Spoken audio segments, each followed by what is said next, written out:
donde crece tu cash flow. Casos de éxito, estrategias con foco, tendencias en real estate que marcan el juego, historias de líderes, consejos que empoderan. Súmate al movimiento, haz crecer tu... Diego, muchas gracias por venir. Este es el primer capítulo que nosotros tenemos, así que queremos partir con alguien que tiene la visión completa de lo que está pasando en Latinoamérica con respecto a todo lo que es el tema inmobiliario, el real estate. Así que Diego, muchas gracias. Y queremos hacerte algunas preguntas porque hoy día tú estás en una función muy importante, diría yo, para Latinoamérica, con una visión global. Entonces, la primera pregunta que queremos hacerte es ¿cómo ha sido tu camino? ¿Cómo describir el camino que te llevó a convertirte en lo que estás haciendo hoy día? Cuéntanos un poco de eso. ¿Cómo partiste con el tema del mundo de la innovación y todo esto? Primero, gracias Eduardo por tenerme aquí, por la invitación. Apenas me comentaste que estaban lanzando este podcast focalizado en real estate, industria inmobiliaria, innovación, emprendimiento y generar ecosistemas. Son todos los temas que a mí me interesan y me gusta apoyar, impulsar y ser parte. Así que agradecido también por invitarme en esta primera edición. Es un honor y el mayor de los éxitos en este camino que están emprendiendo también con este podcast. Así que feliz de apoyarlos en lo que se pueda. Bueno, muchas gracias. El camino que me llevó a estar donde estoy hoy día, yo siempre he estado, o sea, llevo 10 años metido en el ecosistema de innovación. Mis precuelas fueron en la Adolfo Ibáñez, donde estudié ingeniería comercial y en donde yo veía diferentes ramas, no sé, los diferentes ramos a mí no me llamaban la atención de la ingeniería comercial, ¿no? O sea, para el resto de Latinoamérica que probablemente está escuchando o va a escuchar esto, la parte más de negocio, de administración de empresas, pero ramos más relacionados a, no sé, álgebra, cálculo, macroeconomía, cosas que yo decía, no va por ahí mi camino. Hasta que empecé a tomar los ramos, los temas de emprendimiento, de innovación. Y ahí fue efectivamente cuando hice switch de muchas experiencias que yo había tenido en mi infancia, de emprendimiento así muy, muy rudimentario, o sea, importar cosas desde China y revenderlas en el colegio. Ojalá el Servicio de Impuesto Interno no escuche este podcast porque me van a pasar boleta retroactiva. Pero básicamente como que desde muy chico ya tenía como estas ganas de hacer negocios, de compra-venta, de generar mi propio dinero. Entonces, cuando ya en la universidad empiezo a tener ramos de innovación, de business model canvas, de metodologías ágiles y cosas por el estilo, dije ya, efectivamente va por acá mi camino. Diego, ¿qué edad tenías cuando hiciste esos negocios con China? Cuando importaste. ¿Qué importabas? Principalmente relojes como de segunda categoría. O sea, Ya. aspirando a ser los fancy, pero obviamente con un precio a un centésimo. ¿Qué edad tenías? Probablemente unos 14 años, 14, 15 años, Ya. máximo, 14, sí. Sí. Capital mínimo en venta en verde, o sea, tenía un catálogo online que sacaba de Alibaba, entonces se lo mostraba a mis compañeros en los recreos, decían quiero este y perfecto, en 3 semanas te lo tengo. Entonces Buenísimo. básicamente era un marketplace muy rudimentario. O sea, hiciste dropshipping. Tal cual, y extremadamente a costo cero, riesgo nulo. El riesgo máximo que tenías cuando un reloj llegaba y efectivamente desde China ya venía malo. Entonces, claro, eran otras 3 semanas para poder reponerlo. Era un modelo que me funcionó para poder salir los fines de semana y hacer cosas de cabro chico. Buenísimo. Y cuando estabas en ingeniería comercial, ¿en qué año estabas cuando empezaste con estos ramos de emprendimiento?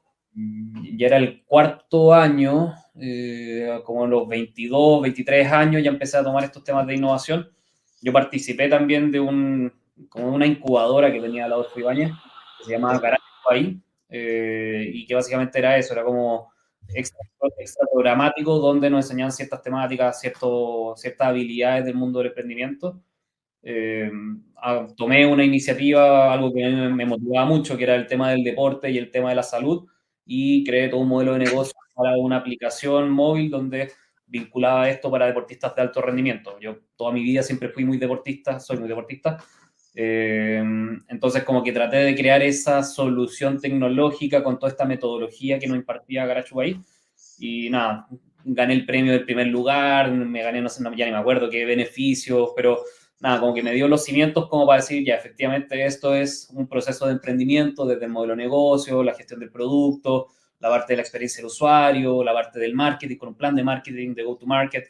Entonces, como que ahí ya me agarró el bichito fuerte y ahí fue cuando dije, en la Adolfo del quinto año, es una especialización, un máster, y ahí tomé el máster de innovación y emprendimiento. Entonces ahí ya era un año completo, mucho más metido con profesores especialistas en temas de modelos de negocio, lanzamiento de capital, gestión de sociedades con socios, ecosistemas de innovación local y extranjero. Entonces, como que ahí ya me fui complementando bastante. Y entre medio del máster hice una práctica en Imagine Lab. Hoy día Imagine Group, en su momento Imagine Lab con Javier Cueto. Y que ahí ya con Javier como acompañándolo, por así decirlo, como practicante, ayudándolo en temas de representación de startups frente a Corfo, presentación de proyectos y defensa de proyectos, revisión de la misma startup en los temas de sus rendiciones de cuenta, entonces que el presupuesto asignado que tenían efectivamente esté alineado con los gastos que están generando, acompañamiento en las sesiones de mentoring con los mentores que tiene Imagine Lab, con las startups que estaban incubando. Entonces, como que ahí estuve 8 meses aprendiendo mucho más desde la experiencia pura. Perfecto. Y ahí terminó mi práctica, que fue un plazo fijo, y tenía que volver a defender mi tesis en el máster de innovación. Ahí estaba con 2 compañeras, hicimos un proyecto que básicamente era optimización del consumo de los usuarios mensualmente a través de los planes de fidelización que uno tiene. Entonces, hoy yo estoy suscrito a esta caja de compensación, a este banco, tengo esta tarjeta de no sé qué. Entonces, finalmente era hacer un sistema que, a partir de todos estos beneficios que te ofrecen estos clubes de fidelización, uno poder optimizar su consumo mensual y decir, no sé, voy a ir al supermercado, te recomiendo ir el martes porque tienes tal descuento en esto. Oye, pero tengo que echarle benzina al auto. Entonces anda el viernes porque este tiene mayor descuento. Entonces, oye, Imagine, disculpa que vuelva a Imagine. ¿Imagine fue como tu, de cierta forma, una escuela para ti? 100%. O sea, 100% porque todo lo que era teoría lo vi en la práctica. Y lo que más me llamó la atención, y acá es cuando conecto a lo que no me gustó mucho de la carrera, que era como un pistoleo de temas muy específicos, muy aislados unos con otros, que no se iban como entrelazando, a llegar a esto donde efectivamente eran full habilidades más blandas, o sea, tenía el componente de habilidades duras, donde efectivamente era revisar modelos de negocio, ver potencialidades de líneas donde se está diluyendo los costos de la empresa o donde se está gastando extra, entonces, como toda esa parte más quanti, pero toda la parte quali, que es la que más, a mí me llama la atención, que era identificar el valor de los productos y encontrar nuevas sinergias, nuevas ideas, innovaciones. Y ahí fue cuando empecé a trabajar con múltiples startups de muchas industrias. Entonces, unas de moda, otras de tecnología para mascotas, otras para temas de ciclovía y urban. Entonces ahí es cuando dije, oye, ¿por qué quedarme en una sola industria, en un solo nicho, en una sola empresa, versus poder trabajar con muchas empresas emergentes y poder ser parte del crecimiento? Exacto. ¿Hay alguna de estas startups que hoy día esté en el mercado, de esas que pasaron por ese corte? Mudango, no sé si te suena Mudango. Sí, sí. Mudango es una de las que me acuerdo que efectivamente hoy día sigue andando bien. La que más me llamaba la atención, que hoy día ya no existe, es Capo. Capo, ¿ya? ¿Te suena o no, Capo? Me suena. ¿Qué hacían los...? Capo era bien entretenido, era a partir de como un sistema de gamificación y fidelización, las personas que andaban en bicicleta iban como haciendo un track de su recorrido. Entonces, todo eso era una información que después, al agregar la información de todos los usuarios, de los cientos y miles de usuarios que tenían, podían entregarle esa información de valor a las mismas municipalidades o a los ministerios de obras públicas para recomendarles dónde hacer la ciclovía en la ciudad. La ciclovía. Y fue justo en el tiempo que estaba de moda el boom de la ciclovía, ¿no? Exactamente, fue pre-pandemia. Y eso fue lo que finalmente los terminó matando, porque fue Claro. gente en las calles, porque están todos encerrados, modelo de negocio a piso. Entonces ahí fue donde, ¿cómo se llama? Iván, si no me equivoco, que hoy día está en Impact ABC. Nada, el modelo de negocio lo terminó ya dejando de lado, la startup terminó diluyéndose, pero nada, fue una buena startup que también levantó harto dinero, que también tuvo buenos premios, impactaba a la sociedad, entonces es una de las que le tengo harto cariño y buenos recuerdos. Mira. Bueno, hiciste el máster, hiciste esta práctica en Imagine, y después, ¿dónde te fuiste? Y después de haber terminado la tesis del máster, yo venía ya conversando con la directora de este magíster en la Adolfo, y que ella trabajaba junto a una aceleradora de startups digitales y venture capital que se llama Digeo Ventures. Ya, Entonces, perfecto. ahí ella me hace el vínculo con Roberto Muso, que también es muy conocido en el ecosistema Sí, chileno y latinoamericano. Roberto es un crack, creo, el Startup Journey, tiene un libro, una metodología muy valioso. Y ahí me recomiendan, finalmente yo termino hablando con Stephanie Sherman, que hoy día es la directora de Digeo Ventures, y finalmente entro a hacer algo relativamente similar a lo que hacía en Imagine Lab, pero mucho más enfocado en la aceleración y acompañamiento de estas startups que ya no nacían desde el PowerPoint, como de repente nos pasaba en Imagine Lab, sino que ya partían de empresas con venta a potencialidades de nuevos negocios, vinculación con el mundo corporativo. Entonces, era como desde otra arista como más avanzada, no avanzada como en evolución, sino como en un diferente peldaño. Entonces, trabajaba con perfecto. startups muy incipientes, ahora con startups que ya están buscando evolución, crecimiento, Ya, escalabilidad. ya están con Market Fit. Exacto. Y además de eso, me encargué de acompañar a Roberto en la creación de la metodología de company building de la empresa. Ahí, Ok, para los que no entienden el concepto o no lo conocen, company building finalmente es una metodología de innovación en la cual una empresa corporativa, o puede ser en verdad una startup, o sea, una compañía, la cual crea una startup dentro de su propia empresa, pero con ciertas características para que no sea una unidad de negocio y no sea un producto de la empresa, sino que sea un formato más startup en el cual se invita idealmente a un founder externo a que lidere esta microcompañía dentro de esta gran compañía. Entonces, tiene los beneficios de que tiene que ser más independiente, más ágil, más autónoma, y tiene los beneficios también de que se acompaña de todos los procesos administrativos, financieros, el respaldo del mentoring, también de la experiencia de los equipos corporativos que tiene. Entonces, genera esas virtudes y no se empapa con las cosas negativas muchas veces como de la burocracia, los procesos, las lentitudes. Entonces, exacto. la idea, ¿Tienes algún caso de éxito de ese tipo de modelo?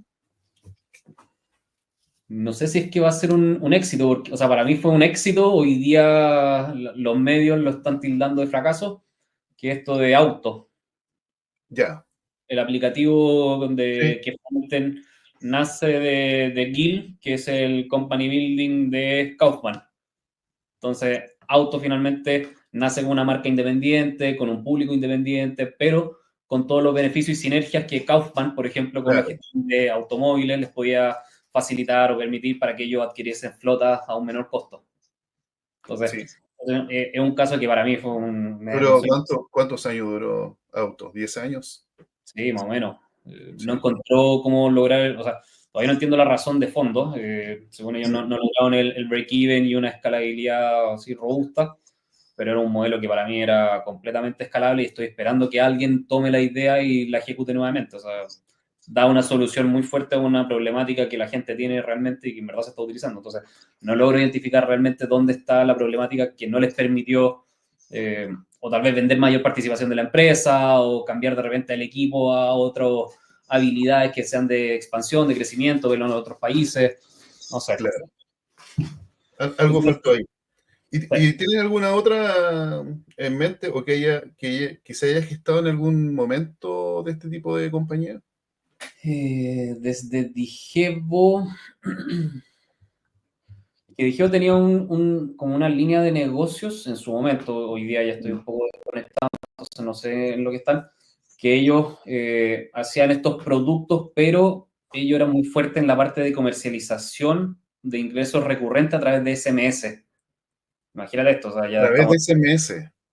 a través de SMS, ellos generaban un portal de contenido, la gente se suscribía y, no sé, pues, asterisco 103, Ya, gato, y te iba mandando información, no sé si diaria, mensual, semanal, no sé, mira, pues tenían como un portal muy de nicho para béisbol, no sé qué parte, creo que en Colombia o en Centroamérica, La gente se suscribía y le iba llegando información a través de SMS diariamente los resultados de los partidos.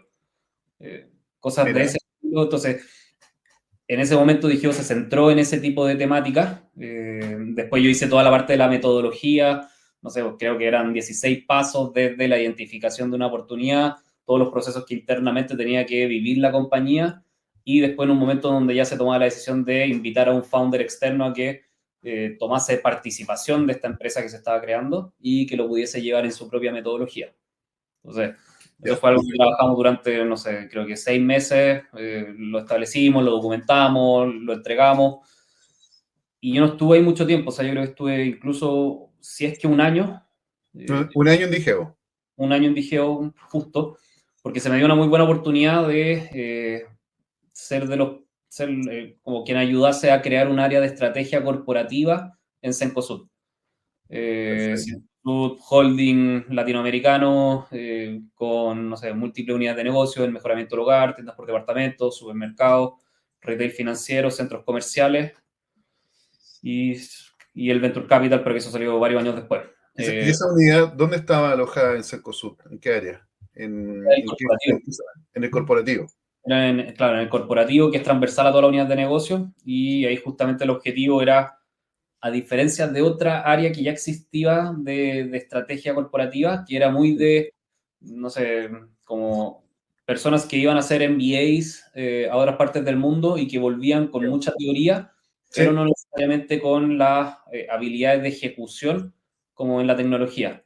Acá era todo lo contrario, era un equipo full dedicado a identificación de oportunidades y necesidades, definición de un producto, diseño, validación con la unidad de negocio, el desarrollo del MVP, y una vez que eso estuviese check, validado y que efectivamente había una viabilidad y una factibilidad, se le entregaba a la unidad de negocio para que lo siguiesen ejecutando internamente. Buenísimo. ¿Cuántos años estuviste ahí en Cencosud? En Cencosud aproximadamente unos 6 años. Estuve en esta área de estrategia corporativa y después al área de centros comerciales, mucho más focalizado en real estate. Y cuando estaba, o sea, te tocó formar el área principalmente. Ahí, o sea, primero lo partió Cristóbal Piñera, él fue el fundador de esta área de estrategia corporativa, y claro, entré yo como primera contratación y ahí nos separábamos el equipo en dos, era como perfiles comerciales y perfiles de desarrollo. Ya, perfecto. Lo que íbamos haciendo es que se formaba una subcélula, por así decirlo, un comercial, con 2 full stack o con un full stack y un DevOps. Entonces, como que se hacía una célula de 2, 3, 4 personas máximo, y ahí lideramos y llevamos adelante proyectos digitales. Ya, buenísimo. ¿Algún proyecto que recuerdes con cariño de esa etapa? Con cariño, porque tengo proyectos de todo tipo, entonces... ¿Cuántos proyectos ejecutaste? Hemos ejecutado, yo creo, unos 5 proyectos, porque lo entretenido es que era un rol muy político. Era más allá que solamente la parte de la definición y la creación. Nosotros éramos muy autónomos en la definición de productos nuevos, y eso partía desde las conversaciones con los gerentes generales de la unidad de negocio, no sé, pues en Jumbo, en París o en Easy, después con los trabajos con los C-Level, después con los trabajos con los equipos operacionales. Entonces, era mucha política de empezar a entender, y después de que una vez nosotros diseñamos algo y lo creamos, de que los equipos lo implementasen. Entonces, igual un rol... Y ahí yo creo que había un desafío enorme. Enorme, siendo un mamut, por así decirlo, un elefante gigante. Pequeñas mejoras incrementales en temas de innovación son extremadamente complejas, porque también hay una máquina que ya viene funcionando desde hace mucho tiempo y que hace que los cambios sean cada vez más difíciles. Pero ahí lo que nosotros aprendimos por el porrazo primero, por el fracaso de generar soluciones que en la tesis, en la teoría eran súper buenas, del referente de, no sé, Amazon, de Netflix y no sé qué, y súper rimbombantes, pero cuando llegabas a la operación y te decían, flaco, nosotros usamos WhatsApp y Excel, bueno. Chuta. Entonces, era un tema también muy cultural que había que trabajar con la compañía, y eso obviamente me dio una cantidad de herramientas gigantes en la parte de mediación, de escuchar activamente a la contraparte, de hacerlo partícipe de los procesos. Ahí el proyecto, volviendo a la pregunta anterior, el que más guardo cariño es la membresía de Jumbo Prime. No sé si la ubicas, si la tienes, pero la membresía de Jumbo Prime parte de, tenemos clientes en la unidad de negocios de supermercados de alto valor que tienen un ciclo de vida acotado, ciclo de vida medido en frecuencia, recencia y ticket, si no me equivoco. Entonces eran como 3 variables que decían como, no sé, pues Eduardo va a estar los próximos 4 años consumiendo un ticket promedio y una frecuencia de tanto, por lo cual este es el potencial que nosotros podemos obtener de Eduardo. Entonces, el objetivo de esto era cómo nosotros logramos maximizar esa cartera de los diferentes usuarios que están ubicados en el segmento alfa y beta, que son los de mayor valoración para su mercado. Y de ahí, ese era el desafío. De ahí nace todo un proceso de investigación, de benchmark, de conversaciones con consultores internacionales. Fue un trabajo en terreno bastante entretenido. Y nada, incluso terminé trabajando como con la asesora, o sea, la asesora de nuestro proyecto terminó siendo Roy Baxman, que es la asesora de Spotify, Netflix y LinkedIn. Entonces, terminé trabajando con ella porque todo el modelo de suscripción era la metodología que nosotros queríamos incorporar en esta membresía y que básicamente era agarrar el concepto de Amazon Prime y traerle una cultura sencosudiana, donde los diferentes beneficios de las unidades de negocio se complementaban en una membresía única y generaba todos los beneficios a esta comunidad. ¿Y este modelo de suscripción de Jumbo Prime fue el primero en Chile? ¿O ya existían otros de la competencia? Por ejemplo, Líder. Existían sistemas de fidelización, pero incluso Cencosud tuvo el programa Néctar, el programa de... Me acuerdo del programa Néctar. Puntos Cencosud. Entonces, existen modelos de suscripción, o sea, como de fidelización, pero un modelo de suscripción y de beneficios dentro de un ecosistema no lo habíamos visto en Chile. Entonces, nuestro referente y benchmark está en Estados Unidos y directamente Amazon Prime. O sea, incluso el nombre Jumbo Prime viene, no hubo mucho marketing asociado en el pero nada, era finalmente agarrar y que también la innovación no siempre es crear cosas que no existen o que no se imaginan, sino que realmente es agarrar buenas prácticas o buenos modelos de negocio, innovaciones en otras partes del mundo y traerlo a una cultura local, con características, desafíos y realidades de la zona donde uno está ubicado. Entonces, ese fue uno de los grandes desafíos, incluso este proyecto lo habían tratado de impulsar 2 veces anteriormente en Cencosud y no habían resultado. Y cuando empecé a hacer esa investigación de por qué no habían resultado, de nuevo, otra variable que se suele repetir, la parte cultural, porque siempre trabajan estos proyectos abordando al C-Level o al gerente general y a la principal línea de gerentes, exacto, pero después cuando llegaba la parte de operación no lo querían. Exacto, no el que lo operaba, el que tenía que ejecutarlo realmente.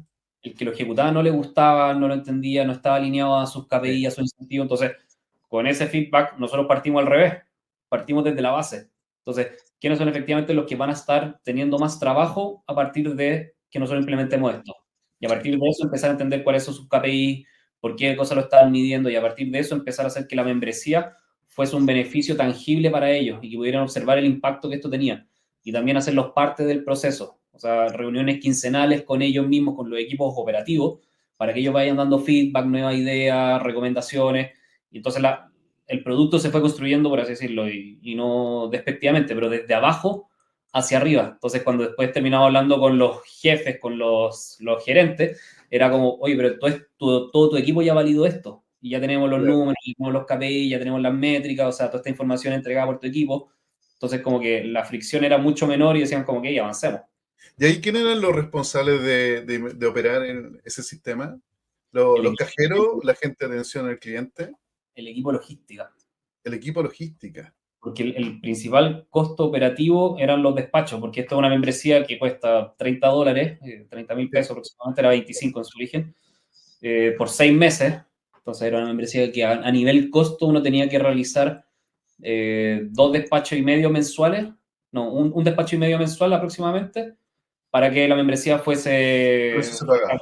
Claro, se pagaba con 2 despachos. Sí. Entonces, ¿cómo nosotros logramos generar que el incremento en el consumo de los usuarios a través de esta membresía o el aumento de su frecuencia de pedido hiciese que se pagasen estos costos operativos que se están generando por hacer más delivery a los domicilios? Entonces tenías que dar una experiencia de que yo pedía y llegaba en 2 horas, 3 horas. No sé cuál era el estándar que tenía en ese tiempo. Durante el mismo día, ¿no? Sí, tenía banda horaria. Sí. Sí. Ahí el principal desafío era lograr hacer de que los despachos fueran eficientes de su punto de origen hasta el punto de destino. Porque de repente tienen los centros de acopio, no sé, Costanera Center, que es uno de los dark stores más grandes que ponen en sus mercados, y que los despachos de repente se iban hacia zonas muy lejanas. Entonces, ese era el costo operativo que era muy alto, y ahí el modelo tuvo que cambiar a cómo hacemos de que los delivery, los despachos salgan desde los puntos más cercanos a la ubicación del usuario o puntos más estratégicos repartidos por la ciudad. Entonces, ahí es cuando el equipo de operaciones efectivamente ve esto con buen potencial y dice, ok, tenemos que replantear la forma de cómo nosotros hacemos los despachos, la operación, cómo mejoramos los equipos en terrenos para que esto efectivamente pueda funcionar. Porque si que sigue todo siendo del mismo centro a toda la ciudad, un despelote. O sea, despachos de repente de más de, no sé, 15.000 pesos, 16.000 pesos solamente en despacho. No hace sentido. Mira, ¿cuánta gente estuvo involucrada en esa operación? Porque partiste con un piloto, me imagino, después lo expandiste. Eso es un mito, y en todo corporativo el concepto del MVP es un mito, no existe. Lo tiraste nomás.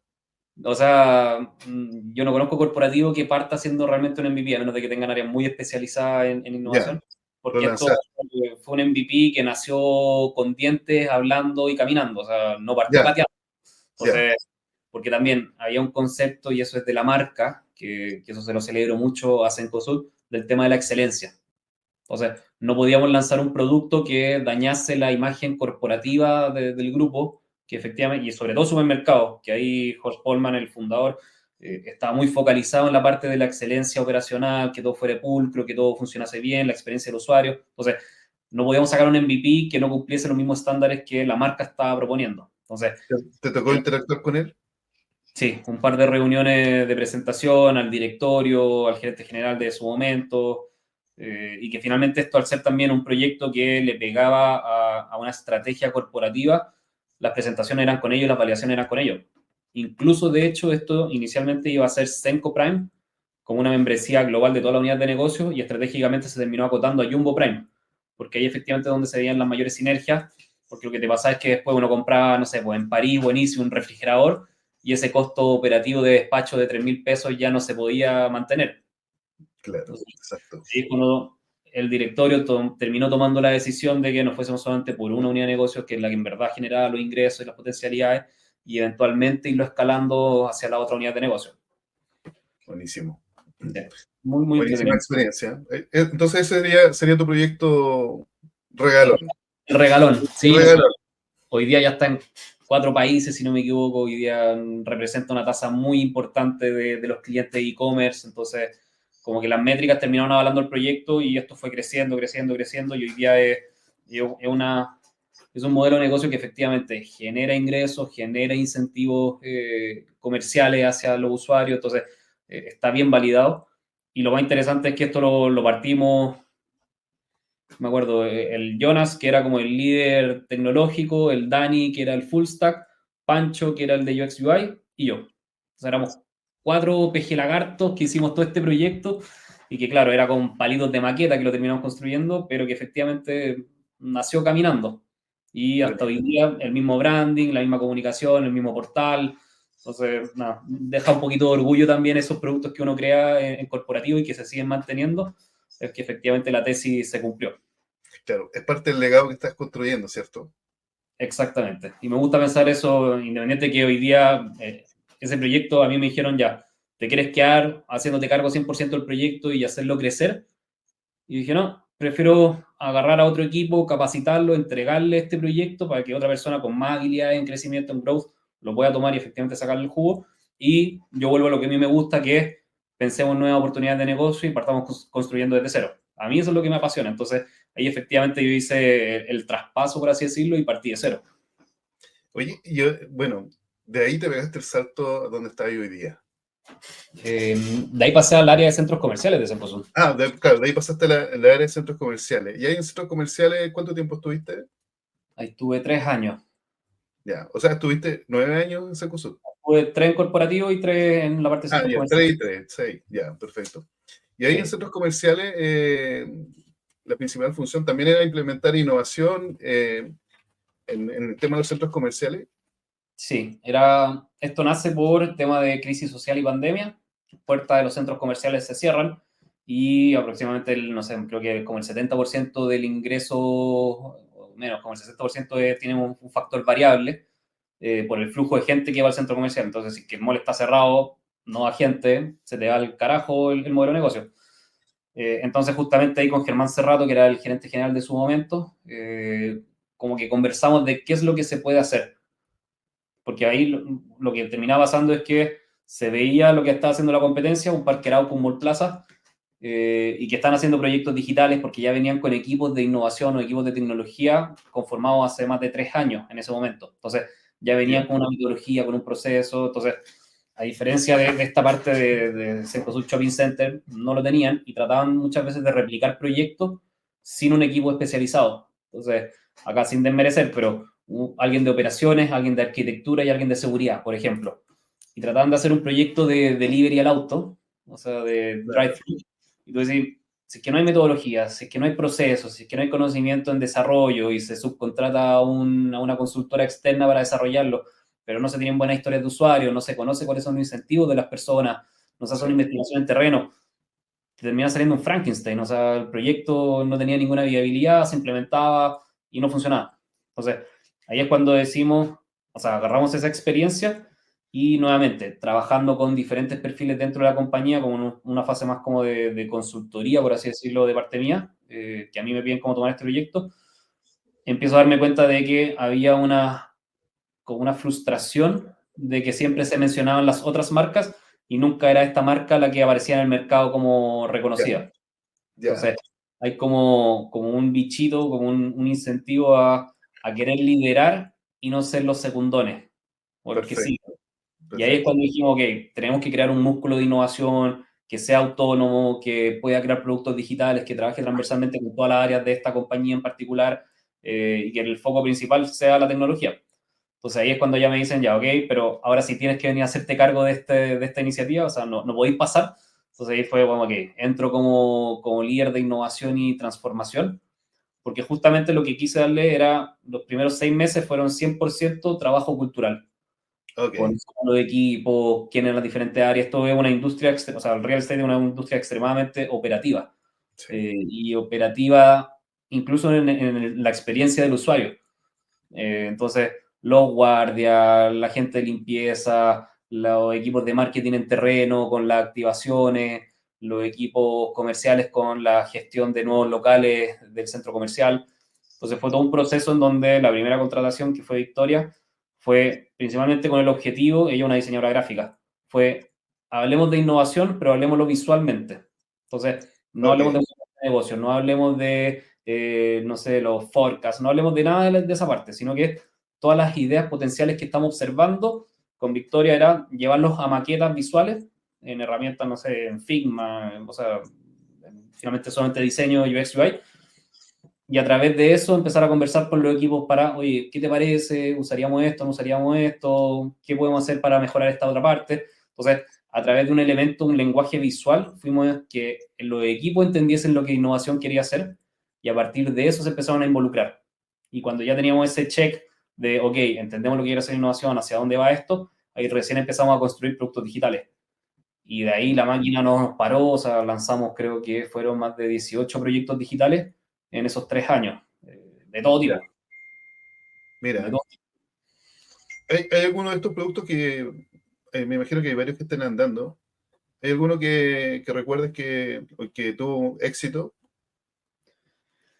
O sea, todo el sistema de parking digital de los centros comerciales de Cencosud, o sea, todo lo que sea esto a través de una aplicación. Nosotros lanzamos una aplicación que se llama Mi Mall, donde el usuario se registra la patente, la tarjeta de crédito y te hace el pago invisible con un drive-thru cuando uno entra y sale del centro comercial. Ya no tenés que ir a pagar el ticket, nada por el estilo.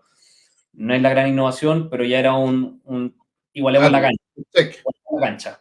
Claro. Y con sistemas un poco más ágiles, no sé, uno de los competidores tenía un sistema de tag, entonces tenía sus pros y sus contras, otro no tenía eso y solamente utilizaba los tickets, entonces igual nos posicionó en una buena posición. Creo que los 15 centros comerciales todos lanzamos la misma iniciativa, entonces era una experiencia transversal en todos los centros comerciales, entonces eso fue súper bueno. Entonces Entonces, la parte del drive-thru, del pago a través de código QR, como que todo eso agilizó, mejoró la experiencia del usuario, generó venta incremental, entonces check. La misma aplicación que nosotros lanzamos, que sí, hasta hoy día sigue siendo la única aplicación para centros comerciales de Chile, donde básicamente era o es un canal de comunicación bidireccional con los usuarios. Y acá un elemento súper relevante que yo aprendí, que toda mi experiencia previa en Cencosud fue muy linkeada al retail. Trabajé con París, con Jumbo, con Easy, que es 100% retail. O sea, conozco al usuario, conozco a Eduardo, lo que compra toda la semana, si es que sé que compra el lomo vetado todos los viernes porque le gusta hacer el asadito el viernes o el sábado, tal marca de pisco, el vino, el típico caso de supermercado. O sea, compraba vino, cerveza, carne, vino, cerveza, carne, vino, pañales, leche, pañales, más. Y dijiste, ya cambió esta persona porque probablemente entonces llegó una guagua, un bebé, entonces como que el usuario cambia, entonces el retail logra entender los cambios de comportamiento de los usuarios. El real estate no. Dice cuánta gente entró al centro comercial, cuánta gente salió. Punto. ¿Y qué hizo? No tienes idea. No tengo idea si es que entró, o sea, si es que tengo 1000 ingresos y 1000 salidas, no sé si es que fueron 500 personas que entraron 2 veces, o sea, que entraron, salieron, o son efectivamente 1000 personas diferentes. Entonces, y eso fue uno de mis principales desafíos, lograr incorporar el concepto de retail dentro del real estate, que es un desafío bien grande que hoy día la industria la tiene del real estate, que es conocer al usuario, entenderlo, conocerlo, ver su ciclo, y a partir de eso gestionarlo. Entonces, esta aplicación que nosotros lanzamos tenía ese principal objetivo de identificar usuarios personalmente, entender cuándo visitaban el centro comercial y poder ofrecerle ciertas experiencias en tiempo real en el centro comercial. ¿Cachai? No a través de campañas de mailing que lo revisaste cualquier día cuando no fuiste, cuando no vaya a ir. Y además, a diferencia del retail, la frecuencia de visita a un centro comercial es 2 veces al mes aproximadamente. 2 veces al mes, ya. Más o menos. Ese es el promedio del chileno. El chileno va 2 veces al mes al mall. Cierto estrato socioeconómico, ciertas comunas, obviamente por la disponibilidad de espacio, áreas verdes, etcétera, aumenta o disminuye, pero tiraría así, de lo que me recuerdo, son 2 veces al mes. Y en un supermercado uno puede comprar 2 veces a la semana. Claro, es distinto. Es muy distinto, entonces... Hay gente que va a pasear al supermercado. Además, totalmente. De hecho, me considero uno de esos muchas veces. Yo también me he visto paseando en el supermercado. De hecho, le digo a mi señora, ¿vamos a pasear al supermercado? Nos reímos, vamos a pasear. Se enamoran con algo llegamos a la casa. Claro, porque tiene esa compra no planificada. Sí. Ese es uno de los grandes desafíos y nada, salieron hartos proyectos B2B, B2C, después toda la parte de analítica de datos, reconocimientos faciales. Hay un gran desafío porque todo el tema de la protección de datos, entonces se empiezan a abrir hartas aristas. ¿Eso ya está implementado, el tema de reconocimiento facial en los malls? Sí y no. Es un tema de videoanalítica, porque esto lo tienen los 3 principales players, o sea, Mallplaza, Parque Arauco y Cencosud. Lo tienen implementado, son temas de videoanalítica, no reconocimiento facial, porque la ley no permite el reconocimiento unitario a las personas. Entonces, te permite identificar objetos. Entonces, puede identificar a un hombre por la probabilidad estadística de las características, con camisa celeste, con pantalón negro, como estoy hoy día. Perfecto. Y puedo ver cómo ese objeto se moviliza dentro del centro comercial. Y si es que cruza de una cámara a otra, vuelvo a identificar al mismo objeto. Pero no puedo ponerle Diego Rodríguez con su cara y ponerlo así. Eso ya infringe temas de leyes de protección de datos. Ya, perfecto. Oye, Diego, excelente, entretenido el camino. Sí. Y finalmente llegas donde estás hoy día. Y esta es la primera pregunta. Y tengo como 10 preguntas más, así que no sé. Vamos a tener que... no sé cómo lo vamos a hacer. Ahí vamos a tener que editar algunas cosas, pero bueno, es parte de la grabación. Diego, ¿por qué hoy día llegaste donde, o sea, cómo llegaste donde estás? Ya sé que empezaste en Imagine, en Digeo, Cencosud, y estás hace un año más o menos, estás en PropTech Latam. Sí, bueno, desde la experiencia en centros comerciales en Cencosud, yo ya venía conversando y siguiendo a Rubén Fratini, que es el fundador de PropTech Latam, que es un visionario, me gusta llamarlo un genio loco, porque de hecho su cargo, además de ser cofundador, es Chief Visionary Officer. O sea, es como el gerente de la visión. De la visión, exacto. El encargado de llevar la visión.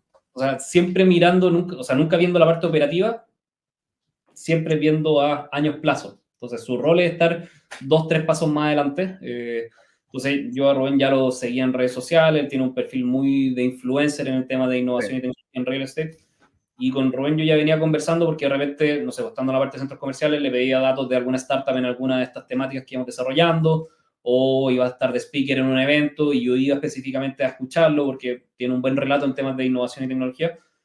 Hasta que en un evento en Santiago le mandé un chat por LinkedIn, onda, Rubén, sé que va a estar acá en este evento, juntémonos.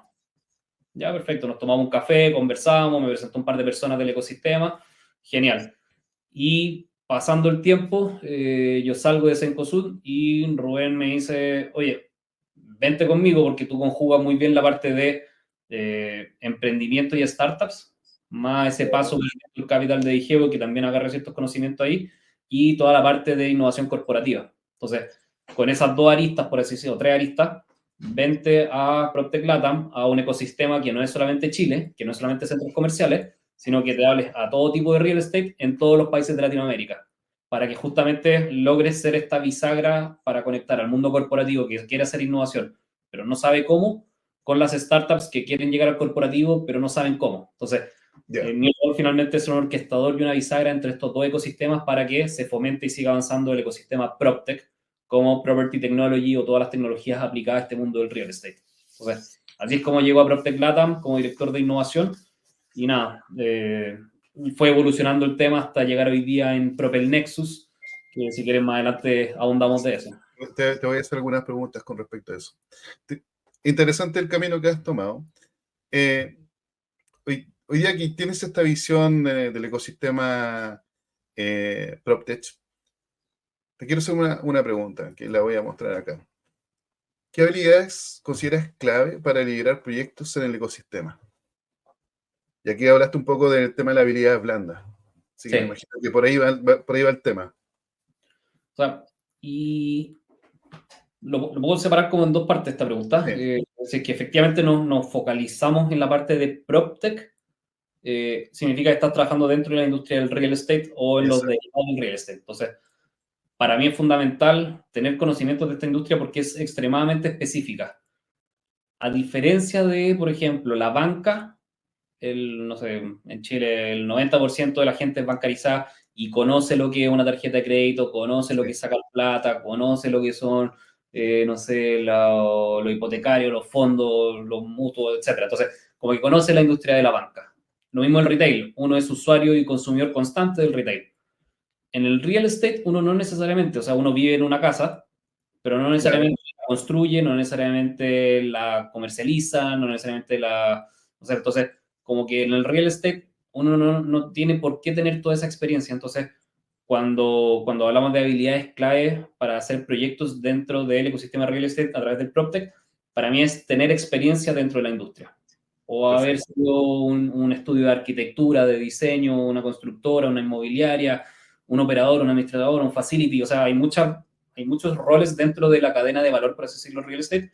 Entonces, conocerlo desde dentro es valiosísimo porque es una industria extremadamente técnica y específica. Entonces, si es que uno llega, y de hecho me sorprendió el otro día, y no lo digo ni en positivo ni en negativo, una startup que decía como crearon una PropTech y nunca han puesto un ladrillo. Mira. Y yo quedé como para adentro en el sentido de, ok, ojalá les vaya excelente, no me acuerdo el nombre de la startup, pero no tienen ese conocimiento, ese dolor, o sea, siendo una industria específica, no lo conocen desde adentro. Entonces, yo creo que es un arma de doble filo. Bueno, si es que encontramos un nicho y una oportunidad que nadie la ha tomado, riesgoso si es que no conocen el lenguaje de la gente que está dentro, porque además los roles que están dentro de la industria del real estate, como dentro del PropTech, no sé, pues el comercializador de vivienda, la parte inmobiliaria, es muy específica, a diferencia del que está en la construcción, que también es muy específico. Entonces hay muchos mundos independientes. Mundos distintos dentro del mismo mundo. Y el gran problema que tiene el real estate es que es un juego de posta. Como la posta en atletismo, esto que se entregan el bastón, el testimonio, yo termino de diseñar, lo entrego. Lo termino de dibujar en plano o en BIM, etcétera, lo entrego. La constructora, lo entrego. Entonces, hay pocos que efectivamente se mantienen en la cadena de valor total y es un juego de te lo entrego, te lo entrego, te lo entrego. Y todos se quedan con su tajada, por así decirlo, de su parte y no están maximizando obviamente el ingreso total, pero están haciendo como partecitas. Entonces, Y este mismo puede ser un problema también de la industria.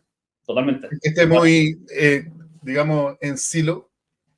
Yo encuentro que 100% es un dolor, es un problema de que efectivamente no se esté viendo como la trazabilidad de muy largo, o sea, de inicio a fin.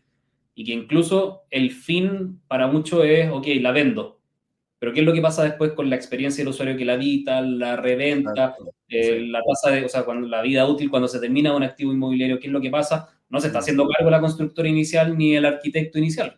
Claro. Es que lo está administrando en su momento final. Entonces, para mí hay una gran problemática en esto de que sean juegos de posta, porque uno, no se está maximizando el valor y dos, no se está teniendo en consideración realmente como la experiencia del usuario o el valor de la persona que va a estar habitando este activo físico. Exacto. Entonces, Sí. para mí hay una gran problemática y gran oportunidad para aquellos que realmente están haciendo el proceso completo, o sea, desde el que tiene el terreno, el que lo diseña, el que lo hace en render, el que después lo construye, el que lo administra y el que le saca el mayor provecho. Claro, ahí está, la mejor maximización del recurso. Sí. Entonces, lo que dices tú, que hay un tema, digamos que la habilidad esencial, primero es conocer la industria. Y un plus adicional sería conocer todo el proceso de la industria. O sea, es bueno conocerlo, mejor si es que puedes participar de todo. Sí. Pero lo que también me empiezo a dar cuenta del ecosistema PropTech, y que esto ya lo tenemos más que dicho, por así decirlo, es que también al ser mundos tan como diferentes unos con otros, Sí. el mundo PropTech para nosotros, a diferencia del resto del ecosistema, es, no sé, pues, todos dicen como, esta solución es PropTech, y lo meten como al saco del PropTech. Entonces, Sí. lo máximo es hacer la diferenciación entre PropTech y Constech, que es la parte de construcción con tecnología. Ya. Lo que nosotros decimos es, ok, hay que tener un lenguaje universal para hablar de las diferentes verticales porque son muy específicas unas con otras. Entonces, lo que nosotros... ¿Cuántos verticales tenemos? ¿Cómo?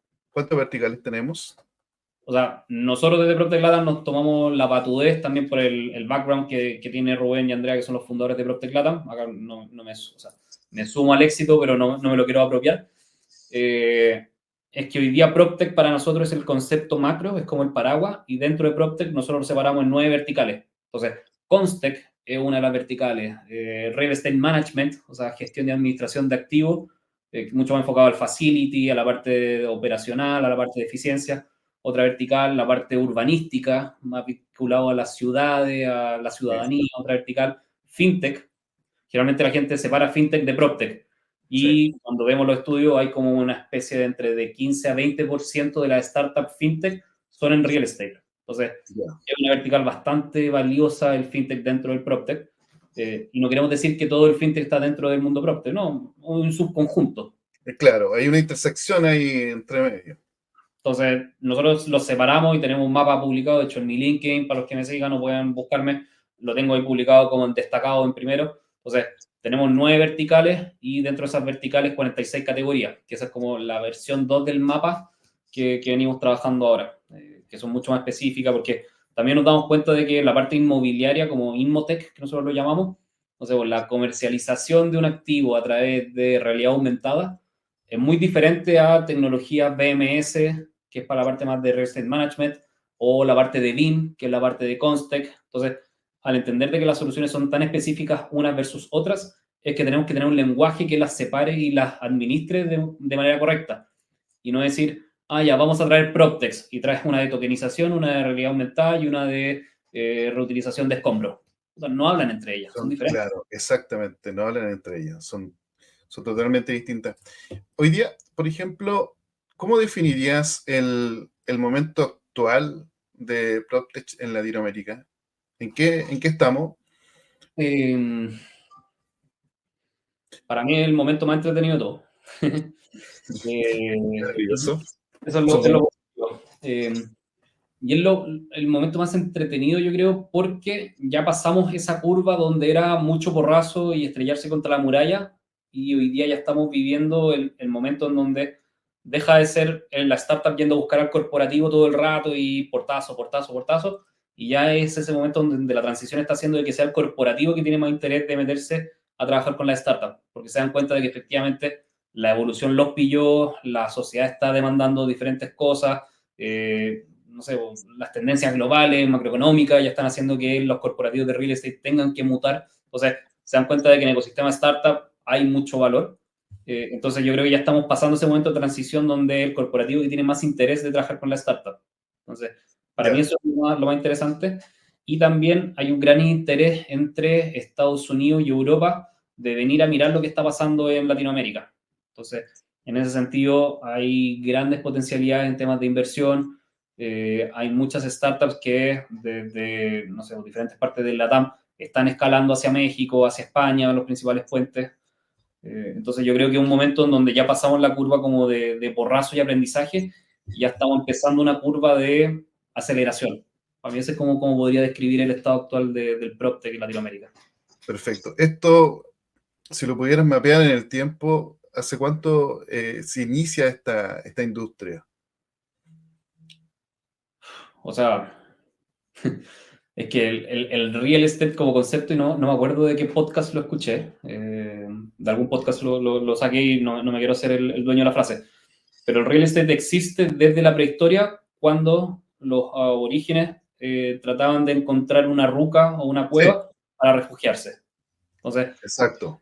dado ese momento en que la gente empieza a construir para resguardarse de diferentes variables y factores, de seguridad por los animales o los depredadores, por la lluvia y los temas climáticos, entonces, desde eso entonces que el real estate ya existe.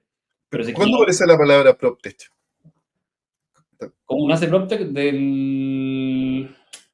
Mira, en Inglaterra se empieza a acuñar este término. ¿En qué año se empieza a acuñar? ¿No recuerdas o no? 2012, si no me equivoco, como que ya aquí en Latinoamérica, ¿cuándo parte Rubén? Porque Rubén es uno de los precursores de este concepto acá en Latinoamérica. Sí, incluso más que Rubén es Andrea. Andrea, ya. Socia que es la CEO de PropTech Latam. Y es interesante la historia porque ellos estuvieron siempre muy vinculados al mundo real estate, pero mucho más tradicional, sin tecnología e innovación.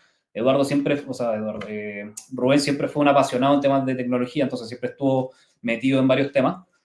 Y ellos eran representantes de MIPIM, que es una feria de real estate que se hace en Cannes, en Francia, y ellos eran los representantes que tomaban delegaciones de latinoamericanos y los llevaban a Francia. Entonces, tenían su modelo de negocio, de participación a partir de eso, y en algún momento ellos se dan cuenta de que MIPIM compra una feria de real estate en Nueva York. Entonces ahí Rubén y Andrea dicen, oye, si es que compraron una feria en Nueva York y nos siguen pidiendo que nosotros llevemos gente a estas dos ferias, es porque tampoco hay ningún evento de PropTech o de real estate con tecnología en Latinoamérica. Entonces, ¿por qué no nosotros creamos eso? Y ahí es cuando el 2018 crean el PropTech Latam Summit, que se hizo en Santiago de Chile, de hecho, y que fue un evento que ellos, asesorándose con gente del MIT, de Oxford Institute, que eran como los referentes en temas de PropTech, le dicen ya, van a llegar, no sé, 60 personas, que fue lo que pasó en Estados Unidos cuando se hizo el primer evento. En Chile terminaron llegando 300. Y habían filas de gente fuera del lugar, les quedó chico, tuvieron que ampliarlo en el momento. Entonces, como que pasó el día del evento en Chile y fue como, wow, ¿qué está pasando acá? Efectivamente hay interés. Y de ahí la bola de nieve empezó a rodar y a crecer y a crecer. Entonces, de este PropTech Latam Summit, como un evento muy puntual, lo empezaron a repetir en Uruguay, en Colombia, en diferentes partes. Y esto empezó a crecer.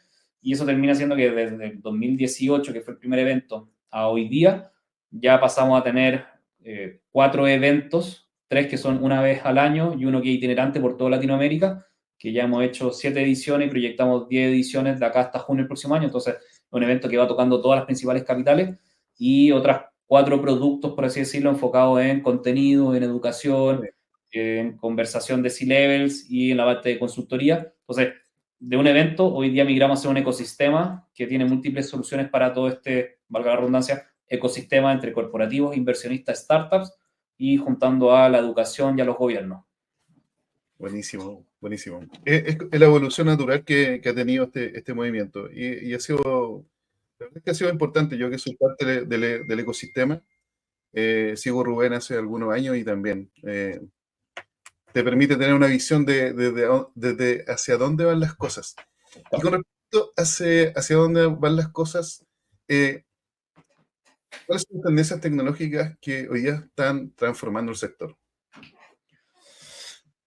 Hay miles. Es que hay muchas. Y yo siento que, o sea, la parte es que depende nuevamente de esto, la definición de las verticales. Depende de la vertical. Claro, entonces, para mí las que más me llaman la atención Sí. es todo lo que está relacionado a, no sé, con la parte de construcción, con lo que es BIM, que, ¿Ya? o sea, es una tendencia porque hoy día está pasando, no obstante, no todas las empresas constructoras están utilizando BIM, que básicamente es un modelo que te permite digitalizar, o sea, en vez de hacerlo en 2D, es hacer todos los planos de la construcción en un formato digital, y que después cuando uno quiera hacer ciertos cambios, mejoras o actualizaciones de la infraestructura, lo hace primero en este modelo digital, ve cómo va a impactar, o sea, ve los parámetros de impacto que va a tener esto, y así toma la decisión si efectivamente vale la pena hacerlo o no. Para que te haga un ejemplo como concreto, en Singapur ellos tenían un problema de que la ciudad estaba extremadamente calurosa. Entonces, por la cantidad de construcción de edificios que habían hecho, tenían el problema de que la ciudad se estaba calentando demasiado y que esto obviamente estaba afectando el tema de la flora, la fauna, el ecosistema. Entonces, Claro. lo que hicieron fue agarrar todos los edificios de Singapur y pasarlos a un BIM universal, por así decirlo, de toda la ciudad. De toda la Todo el plano. todos los edificios. Entonces, lo que ellos lograron hacer es que cuando alguien quisiera construir un nuevo edificio, tenía que poner su modelo dentro de este ecosistema digital. Y a través de las variables que se iban manejando internamente, decían como ya, este edificio cuánto va a afectar con la sombra que va a generar, con el flujo de aire que va a estar tapando por la entrada de no sé dónde. Entonces, como que metían todas esas variables dentro de la juguera y el gobierno, por así decirlo, el Ministerio de las Públicas, que sería acá en Chile, le decía, no, su edificio no cumple con estas X, Y y Z variables, por lo cual su edificio no es viable para la ciudad. O el caso contrario, sí, está fomentando a que esto suceda por el uso de la sombra y no sé qué, y ahí empezó a dar tollo. Pero tu edificio es factible para que se pueda construir en esta ciudad.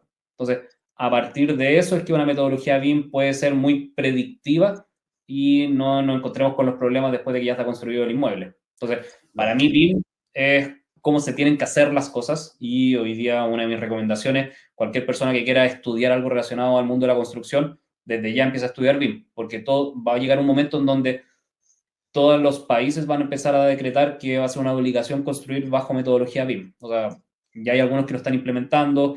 En Inglaterra, si no me equivoco, ya es como una ley, por así decirlo, que tienen que tener modelos digitales. En Chile, la Cámara de la Construcción está impulsando esto. En Argentina hay un clúster de innovación, o sea, un clúster del BIM, como enfocado en esto y en exportar herramientas BIM hacia el resto de Latinoamérica. Entonces, está sucediendo y está todavía muy en verde, o sea, partiendo. Es que está brutal. O sea, me voló la cabeza. Está muy entretenido. Y ahí no me quiero adelantar, pero ahí es cuando empezamos a hablar de innovación dual, que es un concepto también que a mí me apasiona y me encanta, y es de repente cómo podemos agarrar este mismo concepto del BIM, Sí. Building Intelligence Modeling, que finalmente es cómo logramos hacer todo esto en un plano digital, meterle variables y ver cuál es el resultado que se genera. Entonces, ¿qué pasa si es que en vez de ser un edificio, lo hacemos en un buque de guerra? Claro. Finalmente es un activo físico que tiene conductos, que tiene circuitos eléctricos, que tiene circuitos de aire, de agua, que tiene compartimientos. Entonces, en vez de hacer un edificio para arriba, hace un activo en vez de concreto en metal, en acero, puesto en otra posición. Pero el raciocinio es el mismo. Entonces, Claro. nosotros hablamos con la innovación dual, es extrapola tu solución, mantén el 80% de tu propuesta de valor, ajusta el 20%, que son ciertas perillas, y puedes entrar en otra industria, en otro nicho, en otro stakeholder que de repente no había identificado. Entonces, yo creo que de repente las soluciones enfocadas en el mundo de la construcción o del mundo real estate pueden servir como solución para otras industrias que eventualmente ya están considerando. Exacto. Y ahí en ese sentido, hoy día estás en conversaciones con alguna industria adicional a todo lo que es PropTech.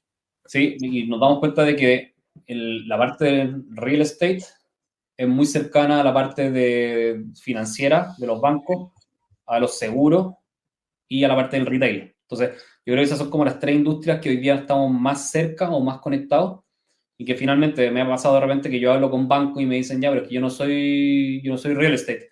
Y digo, ya, pero ¿cuántas sucursales tienes a lo largo del país? No, 2.000 sucursales. Ya, entonces tiene un modelo de real estate bastante importante, porque tiene estos puntos de atención, estos puntos de cercanía con los usuarios. Entonces, dentro de igual eres una empresa de real estate, solamente que tu modelo de negocio principal es financiero, es banca. Claro. Pero no hay que desperdiciar eso. Lo mismo nos pasa con, no sé, pues, estadios de fútbol o de deporte, independiente del deporte. Pero me estoy metiendo cada vez más con ellos porque, de nuevo, además de ser una industria de entretención deportiva, eres una empresa de real estate. El activo físico es una... Exacto, el activo físico lo arrienda. O sea, tienes que administrarlo, tienes que hacerlo más eficiente, tienes gestión de residuos, qué pasa con la vida útil de los insumos que está utilizando dentro, eficiencia energética del agua, los palcos, cómo se comercializan, los tickets, la experiencia del usuario. Entonces, es lo mismo que puede pasar en un centro comercial, dentro de una tienda, dentro de un estadio de fútbol. Exacto, claramente. Oye, interesante. Diego, hoy día, ¿cómo ves tú el tema, qué papel está jugando el tema de la inteligencia artificial? Nosotros hoy día, todos los días estamos viendo, de hecho, yo estoy metido de lleno en todo lo que es inteligencia artificial, y a veces me siento un poco abrumado con el desarrollo que tenemos semana a semana. O sea, cuesta seguirle la pista. Y de hecho yo estoy dedicado a eso. Entonces, me imagino que hay mucha gente que está viendo esto y también debe tener la misma sensación, que esto es como una super ola. Sí. ¿Y cómo la agarramos? ¿Tenemos los brazos para agarrarla? ¿Para bracear? ¿Cómo veis que esto está pegando en la industria? Una buena pregunta y es complejo porque partamos de la base de que la industria inmobiliaria y el real estate, no voy a decir la más, pero es una de las industrias menos tecnologizadas de las que existen, o sea, de las múltiples que hay. O sea, no hay muchas empresas de real estate que efectivamente estén metidas en temas de innovación, tecnología, con corporate venture capital o trabajando con startups, o sea, son pocas. Entonces, existe un riesgo, por así decirlo, de todas estas nuevas soluciones con inteligencia artificial, porque hay dos grandes problemáticas. Primero es que hoy día la IA está haciendo, y esto no es solamente para el PropTech, sino que es transversal a todas las soluciones, yo creo. A toda la industria en general. A toda la industria, es que la inteligencia artificial y todos estos nuevos productos digitales a partir de ChatGPT y sus derivados están haciendo de que finalmente cualquier chico o chica de 20 años con un computador pueda hacer un aplicativo non-code y lanzar una startup en 2 semanas. Entonces, lo positivo es que, claro, están saliendo muchas startups nuevas y están, o sea, la tasa de nacimiento de startups yo creo que hoy día se ha duplicado con el tema de inteligencia artificial, pero el problemático es que se están centrando mucho en el producto y no en el modelo de negocio. Entonces, ok, crean algo que se ve bonito, que funciona, que soluciona, pero después cuando lo quieren llevar a mercado, nada, pasan 2, 3, 4 meses y termina muriendo. Entonces, claro, aumenta la tasa de nacimiento de startups, pero la tasa de mortalidad también ha aumentado bastante. Y eso se desprende de dos cosas, esto de que no se están centrando mucho en el modelo de negocios y por otro lado de que la tecnología, a diferencia de como es antiguamente, o no antiguamente, estoy hablando de un año. Podríamos decir antiguamente hace 3 años, antes de ChatGPT. Claro, antes era el equipo de software el que creaba su código, el que efectivamente tenía un intangible extremadamente valioso porque era la creación propia. Sí. Hoy día los modelos de inteligencia artificial están basados en terceros. Entonces, estoy utilizando el modelo el de Google, el de ChatGPT, el de DeepSeek, o sea, y si es que ellos hacen una modificación, si es que ellos ponen un costo incremental, una barrera de entrada, una actualización, mata o tiene que modificar a cientos de startups que están basados en ello. Entonces, yo creo que esa es una gran problemática y que es transversal no solamente al PropTech, sino que a todos, la inteligencia artificial para mí sigue siendo como un habilitador, un facilitador, un acelerador. No obstante, no tiene que ser la base por la cual nosotros basemos todos nuestros modelos porque tienen un riesgo que si es que no lo calculamos previamente, puede ser de que la noche a la mañana tu startup no pueda funcionar más. Y si es que tienes 50 clientes comprometidos con contratos, con pagos recurrentes y de la noche a la mañana no podéis darle el servicio, ¿qué pasa? Entonces, ahí yo veo un riesgo muy grande. Y lo otro es que, sumado a todo eso, cuando ya hablamos dentro de la industria del real estate y complementado a lo que yo dije anteriormente, de que una industria más a la antigua, por así decirlo, que está en un proceso de evolución, de repente tratan de contratar una solución para, no sé, agilizar las ventas de los departamentos de un edificio. Entonces, claro, es un sistema que te permite hacer no sé qué cosa, bla, bla. Una mala experiencia de una empresa que no está tan asidua al concepto de innovación hace que probablemente después se cierre al concepto tecnológico. A diferencia de otras empresas que conocen más la metodología de innovación, el éxito y el fracaso, que dicen, ok, no funcionó, vamos, sigamos. Entonces, lo que a mí me puede dar un poco de susto es que el real estate, cuando tenga una mala experiencia, se cierre.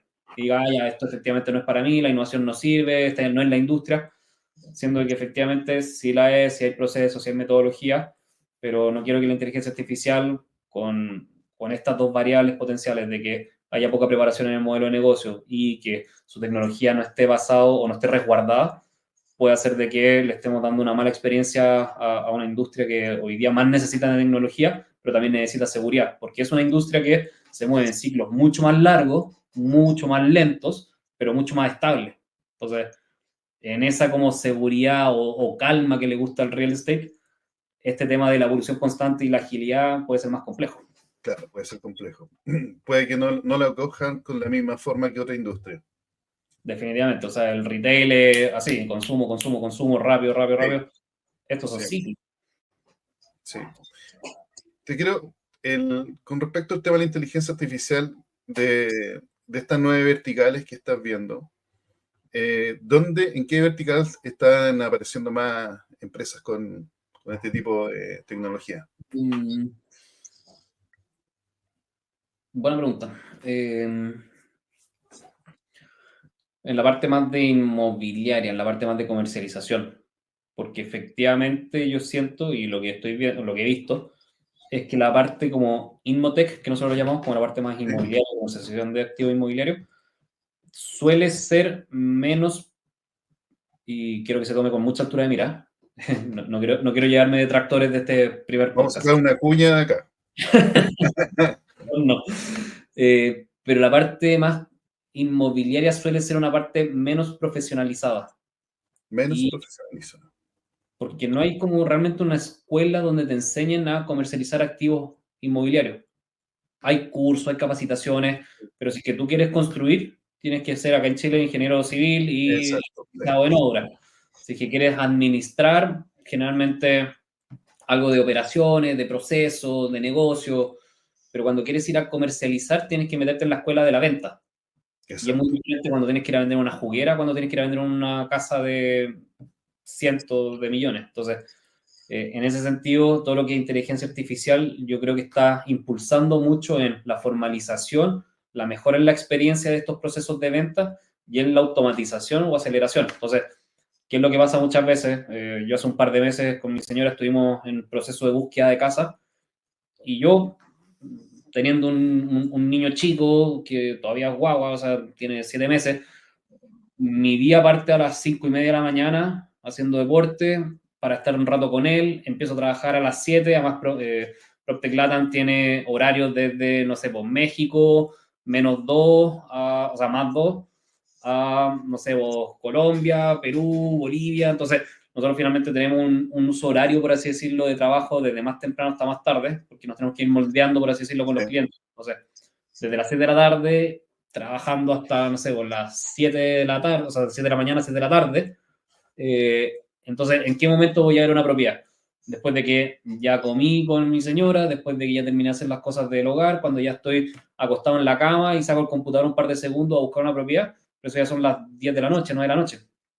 Entonces, ver una propiedad que me gusta, que me interesa, mandarle una solicitud, oye, quiero más información o quiero agendar una visita, y que no me contesten los próximos 10 minutos y que me tenga que contestar al día siguiente a las 11, 12 de la mañana, al mediodía, para que yo lo pueda ver a las 10 de la noche, con suerte, para yo no verlo hasta las 10 de la noche. Entonces, es un ciclo, por así decir, perverso. Entonces, me tratan de llamar por teléfono, yo estoy en reuniones, no voy a contestar en mitad, y si es que me sacan de foco. Entonces, yo creo que ahí es como donde la inteligencia artificial te automatiza, te manda la información. O sea, el lead está tibio, ya está, y más que tibio, está caliente, está buscando información. Entonces, la inteligencia artificial, yo creo que en todo ese ciclo de experiencia en la parte de comercialización y postventa es extremadamente valiosa.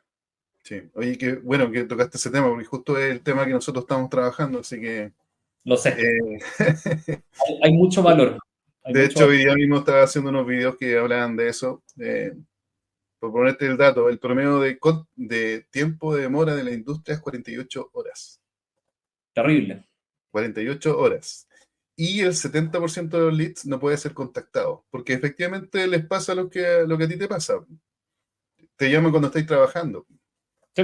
No te contactaron cuando estabas interesado, cuando tenías tiempo.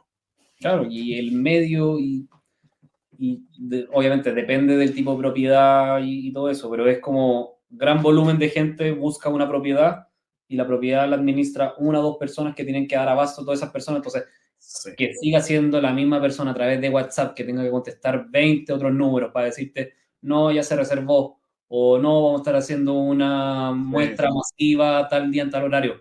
Automatiza todo eso, ¿no? Sin, no, lo otro, Diego, es que además hay oportunidades que no se le presentan a los inversionistas. Digamos, a ti, por ejemplo, que tú quieres comprarte una propiedad, o sea, podrías comprarte varias propiedades. ¿Ya? Ojalá. Entonces, y yo lo he visto, porque a veces la gente no tiene por qué saber todo. Entonces, hay información que tiene esta industria específica que puede, digamos, de cierta forma, puede ayudarte incluso a asegurar tu jubilación. Claro. ¿Ya? Pero eso no todo el mundo lo conoce. O sea, no todo el mundo conoce que puede comprarse varias propiedades a la vez, por ejemplo, que puede comprarse propiedades sin poner, no sé, casi nada de pie, porque hoy día acá en Chile, la industria inmobiliaria está dando todas las facilidades para que le compren, porque estamos en crisis, hay una crisis inmobiliaria. Y lo otro que decías tú, el tema de la profesionalización de la atención. Yo lo veo, yo asesoro empresas de asesores inmobiliarios, nosotros les pasamos tecnología y además lo ayudamos con los procesos. El pitch de venta, o sea, el pitch de venta del asesor inmobiliario es, no hay formación, no hay formación. Y pasa en las empresas de broker grandes, que no voy a nombrar alguna acá, pero hay unas bien grandes, que se apalancan con mucha gente para llamar y no necesariamente están entrenados ni con el pitch de venta, ni con los productos, ni con metodologías de inversión que pueden hacer que las personas tomen buenas decisiones. Entonces ahí es todo un mundo que, bueno, para nosotros representa una oportunidad gigante. Sí. Te quiero tomar un punto de eso que dijiste de la parte de la data y que para mí sigue siendo como que yo me sigo pegando en la cabeza y que es básicamente, si es que identificaste que Diego está a las 10 de la noche buscando una propiedad con tales características, 3 dormitorios, 2 baños, con jardín, estas son como los cuanti, por así decirlo, son las variables. Sí. Y tu respuesta es, no, esa propiedad ya está utilizada o ya está vendida, ya está reservada. Y ahí terminó tu ciclo de venta. Ahí es cuando yo digo, ¿cuál es el concepto de retail dentro del real estate? Es lo mismo la propiedad que Diego está solicitando. Es, Diego tiene una necesidad de buscar una propiedad con estas características. ¿Qué le tengo que hacer yo a Diego, entendiendo la zona que está buscando, las características? Y yo proactivamente le voy a ofrecer otra cosa, pero solamente quedarte en decirle, no, ya está ocupado, chao. Pues, ¿por qué perdiste a ese cliente? O sea, él está más interesado en ti y él tiene una necesidad, ¿por qué no la voy a atender en tratar de venderle? No me hace sentido eso. Y son muy pocos. En México conozco una que sí efectivamente lo está haciendo súper bien, y que efectivamente se mete en el ciclo completo de vida del usuario. Y entiendo que Eduardo está con esta propiedad. Voy conversando con Eduardo constantemente. O sea, una vez que ya me compra o me arrienda la propiedad, no lo suelto y sigo conversando con él. Y una vez que identifico que Eduardo en los próximos, no sé, 18 meses va a necesitar cambiarse de casa porque nació un hijo, porque se le va a ir un hijo de la casa, porque cumple cierta edad, porque compró un perro y el perro va a crecer en un año y el patio le va a quedar chico. Entonces, yo como empresa proactivamente empiezo a ver qué otras recomendaciones de propiedad le puedo hacer a Eduardo para que yo lo siga teniendo en mi portafolio y no se vaya con la competencia o otro sector. Lo mantengo. Ese para mí es el concepto de retail dentro del real estate que hay que empezar a implementar y empujar. Me gusta mucho ese concepto, digo, no lo había escuchado, pero me hace mucho sentido. O sea, de hecho, la mirada que nosotros siempre tenemos, o sea, entender que el cliente primero captar un cliente es muy costoso. Sí. Hoy día, el costo de cierre en la industria inmobiliaria es de $500. ¿Ya? ¿ya? Eso es lo que te cuesta. Quizás no sea mucho, pero es harto. Y es complejo, entonces hay que mantenerlo. Diego, mira, vamos ya cerrando un poco esta entrevista. Nos faltaron muchas preguntas y y mucho tiempo más para conversar. Me gustaría ¿cuál sería el mensaje que le podríamos dar a las personas que hoy día quieren innovar y quieren emprender en esta industria? ¿Cómo los pueden ayudar ustedes en Propel Nexus? Y ahí te doy el pase para que nos cuente un poco de Propel Nexus. Feliz. O sea, primero, desde el que quiere meterse en este mundo de la innovación, para mí lo fundamental y lo más básico es ser parte del ecosistema. Porque están pasando muchas cosas y, como decimos, es una cadena de valor muy amplia, con muchas verticales diferentes unas de otras. Entonces, tratar de separadamente conocer de todo es difícil si es que se van a los eventos, y no solamente a los eventos de nosotros, o sea, los eventos del ecosistema real estate, que están pasando en todos los países, básicamente de Latinoamérica, muchos, sean parte de la comunidad, contenido, edúquense. Entonces, primero es esa parte de aprendan y sean busquillas, por así decirlo. Y dentro de lo que nosotros en PropTech Latam / Propel Nexus estamos haciendo, PropTech Latam primero tenemos plataformas de contenido, entonces eso es de acceso gratuito, la gente va y toda la semana, no sé, más de 15 contenidos diferentes de nuevas startups, de inversiones, de corporativos que están haciendo innovación. Entonces, ahí hay contenido a la mano que cualquiera puede acceder hoy día mismo. Después, para los que ya están evolucionando, por así decirlo, y quieren ser parte, tenemos los eventos. Tenemos eventos en México, que es de 2.000 personas, el PropTech Latam Summit. Ahora, en última semana de octubre, vamos a estar en Bogotá, en Real Estate Management Tech, que es gestión y administración de activos con tecnología, mucho más específico. Y después tenemos por toda Latinoamérica los Real Estate Innovation. A fin de mes vamos a estar en Lima, próximo mes probablemente en Quito, después en Santiago, en octubre, en noviembre en Buenos Aires. Entonces, todos los meses estamos recorriendo Latinoamérica. Entonces, cuando vayamos a su país, traten de acercarse. Son eventos de 200 personas, entrada gratuita, full gestión de comunidad. Y los que ya están un paso más avanzado, tenemos el área de Disruption Lab, que básicamente es esta área de asesoramiento para corporativos que quieren hacer innovación, no saben cómo, no tienen presupuesto para un equipo de innovación, y que nosotros funcionamos como un Innovation as a Service. Entonces, perfecto, nosotros lo acompañamos en crear una estrategia de innovación, nosotros lo ayudamos en el proceso de identificación con las diferentes áreas, nosotros les traemos startups. Nosotros tenemos más de 800 startups identificadas en Latinoamérica en estas 9 verticales y 46 categorías. Entonces, conocemos del ecosistema, ya hicimos los procesos de curación, sabemos cuál ha sido su evolución, conocemos a los founders. Entonces, es más ágil y rápido acercar soluciones que hacen match con, nuevamente, la parte cultural de la empresa, que es muy importante. No todas las startups sirven para toda la empresa, independiente de que la necesidad y la oportunidad sea la misma. No necesariamente el fit cultural va a hacer que funcione. Y por último, lo que nosotros hoy día que ya lanzamos hace un par de semanas, es Propel Nexus, que es cómo nosotros logramos cambiar las competencias de pitch.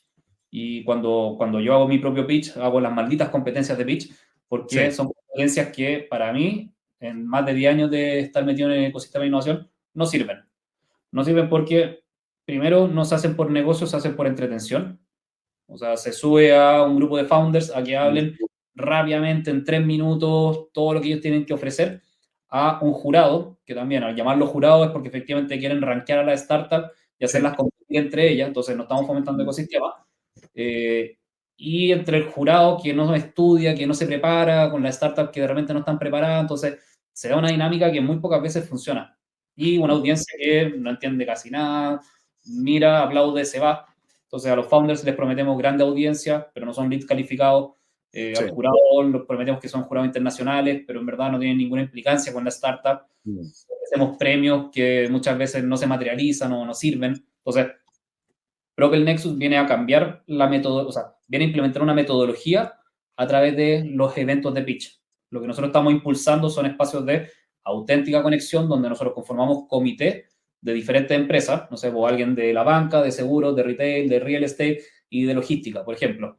Y a esas 5 personas nosotros levantamos sus dolores y sus oportunidades, y muchas veces nos vamos dando cuenta de que entre 2 de estas pueden haber ciertas similitudes en necesidades o oportunidades que tienen. Y en consecuencia a eso, a corporativos o inversionistas con necesidades, vamos a buscar a las startups. Entonces, Perfecto. no es innovación abierta porque no te traigo 500 startups que postularon y que efectivamente puede haber una o dos que te sirven, sino que voy y traigo efectivamente a 7 que sé que hacen match con estas necesidades. Entonces, nosotros hacemos la selección del comité, el scouting, tanto nuestro como una red de más de 20 Propel Partners, que lo estamos llamando, en toda Latinoamérica, Okay. y asociaciones, fondos de inversión, hubs de innovación. Entonces, ahí ya tenemos más de 20 confirmados y esta semana empezamos a publicar quiénes son.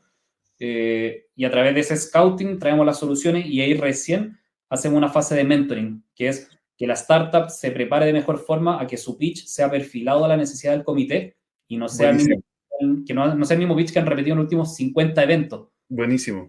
Que Buenísimo. realmente empatices con el comité. Sí. Y el comité le mandamos información previa al día del evento para que conozca e investigue un poco de la startup. Porque justamente lo que no quiero que pase es que trate de entender 3 años de historia en 3 minutos de presentación. Complejo, muy complejo.